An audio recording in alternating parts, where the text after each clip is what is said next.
नमस्कार। नमस्कार। आज हम देवशयनी एकादशी पर बात करने वाले हैं। हमारे पास एक दिलचस्प स्रोत है, देवशयनी एकादशी मोक्ष की एक कहानी। जी। और हम देखेंगे कि इस एकादशी की कहानी क्या है, इसका महत्व क्यों है और व्रत कैसे किया जाता है। हाँ, और इसमें वो पापहरी वाली कहानी है ना, जो बड़ी सोचने पे मजबूर करती है। बिल्कुल, पापहरी, जैसा नाम वैसा काम। बहुत पाप किए थे उसने, पर स्रोत कहता है कि इसी एकादशी के व्रत से भले ही अनजाने में उसे मुक्ति मिल गई। यही तो बात है कि कैसे एक दिन का व्रत या कहें कि एक संयोग इतना बड़ा असर डाल सकता है। क्या स्रोत ये बताता है कि ये बस विधि का असर था या पापहरी के मन में भी कुछ बदला? देखिए, कथा तो यही जोर देती है कि व्रत का पालन अनजाने में भी फलदायी हुआ। हुआ यूं कि भद्रावती नगर के राजा थे महेशमान, धर्मात्मा राजा। अच्छा। वहां एक वैश्य था, सगिनीदास। उसका सबसे छोटा बेटा था पापहरी, और वो बिल्कुल नाम के उल्ट अधर्मी था। चोरी, जुआ, सारे बुरे काम। एक बार उसने किसी साधु को लूट लिया, तो राजा ने उसे नगर से ही निकाल दिया। निकाल दिया? अच्छा, फिर?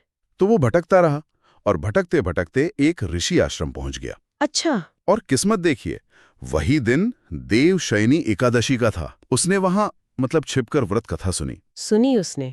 जानबूझकर नहीं मतलब? नहीं, बस ऐसे ही। और फिर अनजाने में ही उसने व्रत रख लिया, उपवास हो गया, पूजा भी देख ली।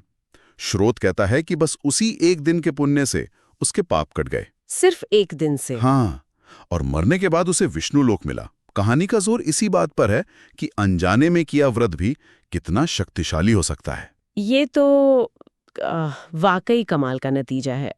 ये हमें सीधे इस एकादशी के महत्व पर लाता है। भगवान विष्णु का इस दिन वो योग निद्रा में जाना, हाँ, ये सिर्फ एक कहानी है या इसका कुछ बड़ा मतलब है? स्रोत इसे सिर्फ कहानी नहीं मानता। ये एक तरह से सृष्टि का पालनहार का विश्राम है। ये 4 महीने चलता है, जिसे चातुर्मास कहते हैं। हाँ, चातुर्मास। तो ये बस एक घटना नहीं, बल्कि एक जरूरी ठहराव है। जैसे प्रकृति में सर्दी आती है, या हमें भी आराम चाहिए होता है ना। बिल्कुल, रिचार्ज होने के लिए। हाँ, वही।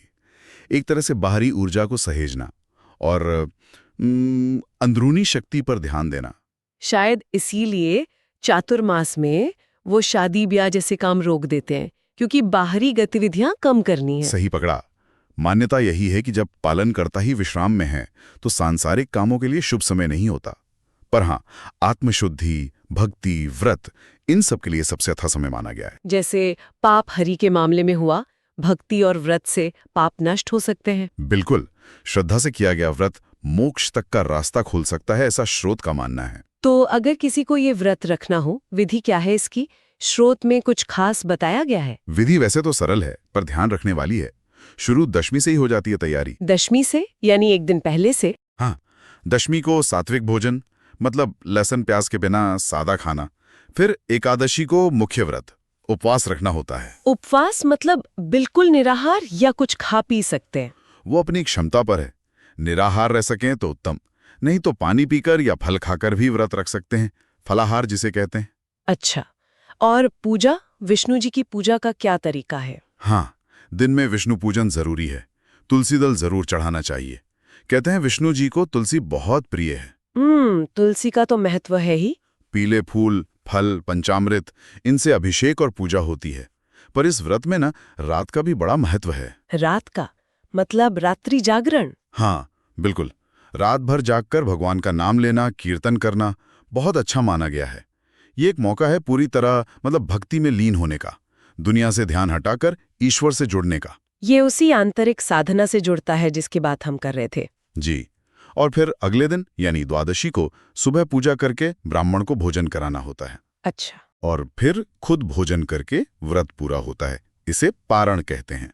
तो संक्षेप में देखें तो देवशयनी एकादशी यानी विष्णु जी के आराम का समय, चातुर्मास की शुरुआत, मांगलिक काम रुक जाते हैं पर आध्यात्मिक काम बढ़ जाते हैं। हाँ, और पापरी की कहानी बताती है कि व्रत में कितनी शक्ति है। विधि में दशमी से द्वादशी तक नियम है।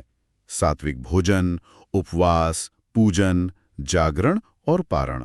ये सब मिलकर सिर्फ एक पूजा पाठ नहीं रह जाता। इसमें आस्था है, कर्म का फल है, खुद को शुद्ध करने की भावना है। सही कहा। और चातुर्मास का जो विचार है वो हमें रुक कर सोचने का,